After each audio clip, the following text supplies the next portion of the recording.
السلام علیکم defence lovers friends, defence updates میں افغانستان کی تازہ ترین صورتحال اور ترکی میں آج سے شروع ہونے والی بین الاقوامی دفاعی نمائش میں اہم ترک ویپنز پر بات کریں گے۔ امریکہ کی جانب سے مزید ٹروپس افغانستان بھیجے جانے کی خبر کو بھی ڈسکس کیا جائے گا۔ So let's start.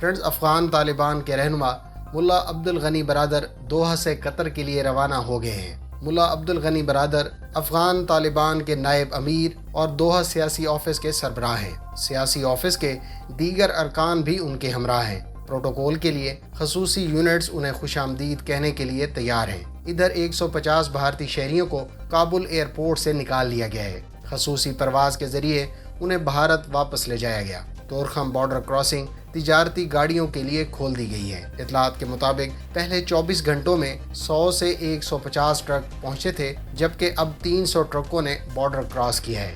دوسری جانب کابل میں چین، پاکستان اور روس کے سفارت خانے معمول کے مطابق کام کر رہے ہیں۔ حماس کے سیاسی شعبے کے سربراہ اسماعیل ہنیہ نے طالبان کے نائب امیر ملا عبدالغنی برادر کو ٹیلی فون کیا اور امریکی قبضے کے خاتمے اور کابل کی فتح پر مبارکباد پیش کی۔ دونوں رہنماؤں کی کچھ عرصہ قبل قطر کے دارالحکومت دوحہ میں ملاقات بھی ہوئی تھی۔ ادھر ترک وزیر خارجہ نے کہا ہے کہ ترکی افغان طالبان سے رابطے میں ہے اور طالبان نے کابل کا کنٹرول حاصل کرنے کے بعد مثبت رویے کا مظاہرہ کیا۔ چین نے امریکی انتخابات اور اس کے بعد اقتدار کی منتقلی سے طالبان کے کابل پر کنٹرول حاصل کرنے کو زیادہ پرامن اور سموتھ قرار دیا ہے۔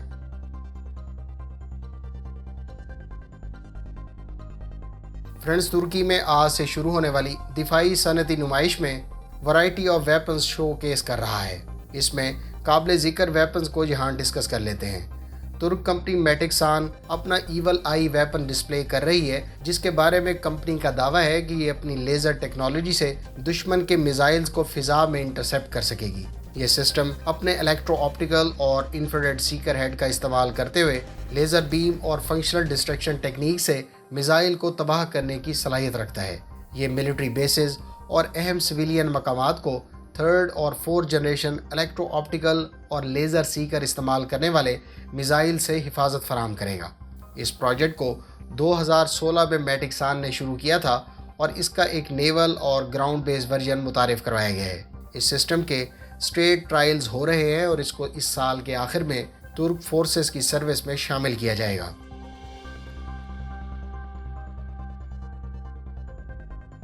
یوکرین کی کمپنی موٹر سٹ سے انجن معاہدے کے بعد اب ترکی کی توساس انجن انڈسٹری نے اس نمائش میں اس انجن کا ایک بروشر ترکی کے اٹک بلاک 2 ہیلی کاپٹر کے فل سکیل ماڈل کے ساتھ ڈسپلے کیا ہے۔ اس بروشر میں ایک بات خاص طور پر تحریر ہے جس نے میری توجہ حاصل کی۔ اس پر لکھا ہے کہ یوکرینین کمپنی کا یہ ڈیزائنڈ اور مینوفیکچرڈ کردہ انجن نئے ترک ہیلی کاپٹرز یعنی اٹک بلاک 2 اور موجودہ ہیلی کاپٹرز میں ریٹرو فٹ کیا جائے گا۔ اس تحریر سے یہ ہنٹ ملا کہ ترکی شاید یوکرینین کمپنی کے ساتھ مل کر اس انجن کو موجودہ اٹک سیریز اور خاص طور پر پاکستان کے لیے تیار کیے جانے والے ہیلی کاپٹرز میں غالباً نصب کرنے پر کام کر رہا ہے۔ البتہ اس بروشر پر لکھی تحریر کو لے کر یہ میری ذاتی رائے ہے۔ آپ اس بارے میں کیا اوپینین رکھتے ہیں؟ کمنٹ باکس میں اس کا اظہار ضرور کریں۔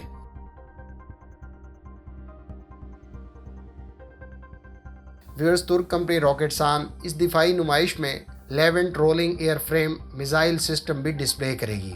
یہ ٹوٹل 21 سیلز پر مشتمل ہے اور اس پر 2 ڈیفرنٹ ٹائپ کے میزائل نصب کیے جا سکتے ہیں۔ یاد رہے کہ امریکی کمپنی ریتھیون کے تیار کردہ RIM-116 کے ہم پلہ اس میزائل سسٹم کو شپس کے سیلف ڈیفنس کے لیے استعمال کیا جاتا ہے، لیکن ترکی اس سسٹم پر based Russian Pantsir air defence system کے مقابلے میں ایک اور سسٹم تیار کرنے کا منصوبہ بھی رکھتا ہے۔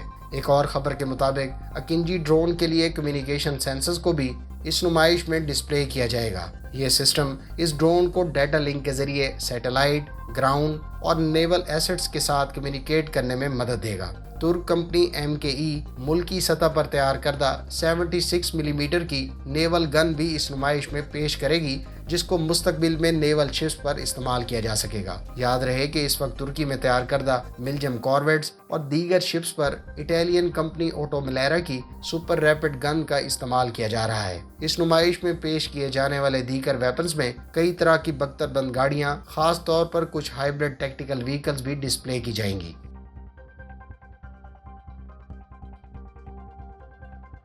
امریکی صدر کا کہنا ہے کہ افغان لوگوں کو اپنا مستقبل بہتر بنانے کے لیے ہم لوگوں نے ہر ممکن سہولت فراہم کی، لیکن اگر افغان خود طالبان سے لڑنے کے لیے تیار نہ ہو تو امریکہ اگلے 20 سال تک بھی افغانستان میں رہ کر کیا کر سکتا تھا۔ افغان قوم کو مستقبل کا فیصلہ خود کرنا ہے کہ وہ طالبان حکومت میں رہنا چاہتے ہیں یا مزاحمت کرنا چاہتے ہیں۔ انہوں نے حالیہ ٹیک اوور کی تمام ذمہ داری افغان حکومت اور فوج پر ڈالی ہے۔ ادھر جرمن چانسلر نے کہا ہے کہ افغانستان کی صورتحال تلخ اور تکلیف دہ ہے۔ افغانستان میں 20 سال پہلے فوج کشی کا مقصد کامیاب نہیں ہو سکا۔ انہوں نے کہا کہ افغان جنگ میں مارے جانے والے 59 جرمن فوجیوں کو وہ خراج عقیدت پیش کرتی ہیں۔ افغانستان سے تمام جرمن شہریوں کو واپس لانے کے لیے خصوصی فضائی آپریشن کا فیصلہ کیا گیا ہے۔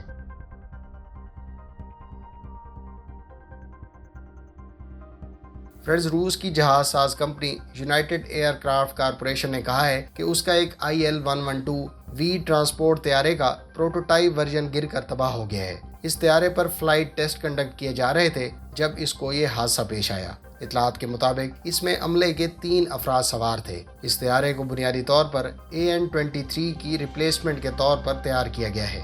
یہ ایک light military transport aircraft ہے جس کو سوویت ایرا کے بعد پہلی دفعہ ڈیزائن اور مینوفیکچر کیا گیا ہے۔ اس کا ٹوٹل ویٹ 5 ٹن اور اس کا ونڈ ٹنل ٹیسٹ سائیکل ستمبر 2020 میں مکمل کر لیا گیا تھا۔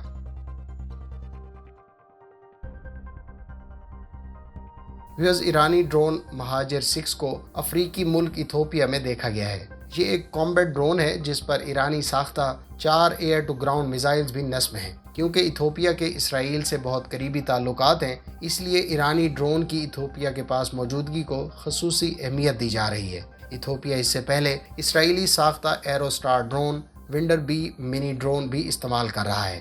بہت سے مبصرین توقع کر رہے تھے کہ ایتھوپیا چین یا ترکی سے ڈرون حاصل کرے گا، لیکن ایسا نہیں ہوا۔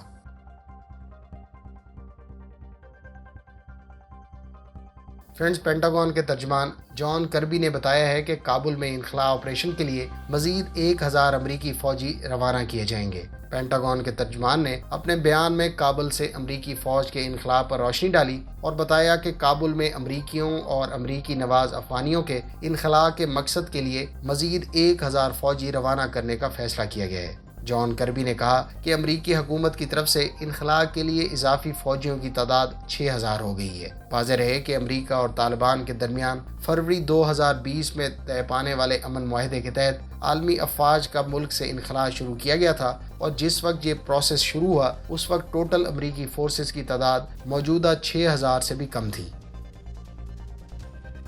امید ہے اس ویڈیو سے آپ کی معلومات میں اضافہ ہوگا۔ ملتے ہیں نیکسٹ ویڈیو کے ساتھ۔ اپنی دعا میں یاد رکھیے گا۔ اللہ حافظ۔ پاکستان زندہ باد۔